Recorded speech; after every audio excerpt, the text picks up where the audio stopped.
1 Samuel chapter 4. And Samuel's words came to all Israel. The ark captured by the Philistines. Israel went out to meet the Philistines in battle and camped at Ebenezer while the Philistines camped at Aphek.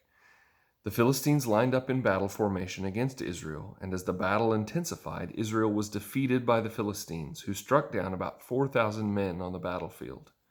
When the troops returned to the camp, the elders of Israel asked, "Why did the Lord let us be defeated today by the Philistines? Let's bring the ark of the Lord's covenant from Shiloh. Then it will go with us and save us from the hand of our enemies." So the people sent men to Shiloh to bring back the ark of the covenant of the Lord of hosts, who dwells between the cherubim. Eli's two sons, Hophni and Phinehas, were there with the ark of the covenant of God. When the ark of the covenant of the Lord entered the camp, all the Israelites raised such a loud shout that the ground shook. The Philistines heard the sound of the war cry and asked, "What's this loud shout in the Hebrews' camp?" When the Philistines discovered that the ark of the Lord had entered the camp, they panicked.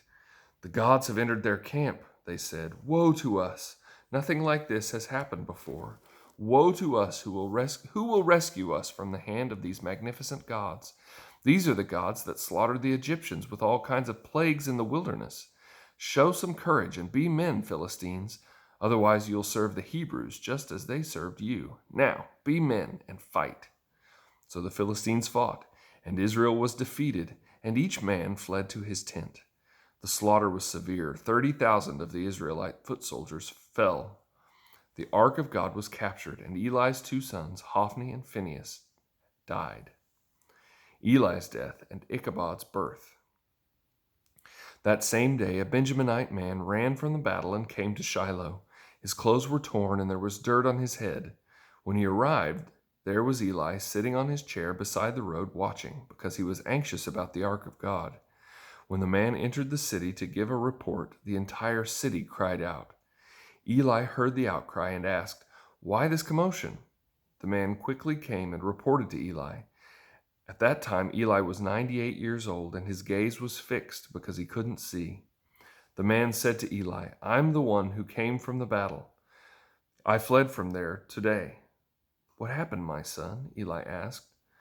The messenger answered, "Israel has fled from the Philistines, and also there was a great slaughter among the people. Your two sons, Hophni and Phinehas, are both dead, and the ark of God has been captured." When he mentioned the ark of God, Eli fell backward off the chair by the city gate, and since he was old and heavy, his neck broke, and he died.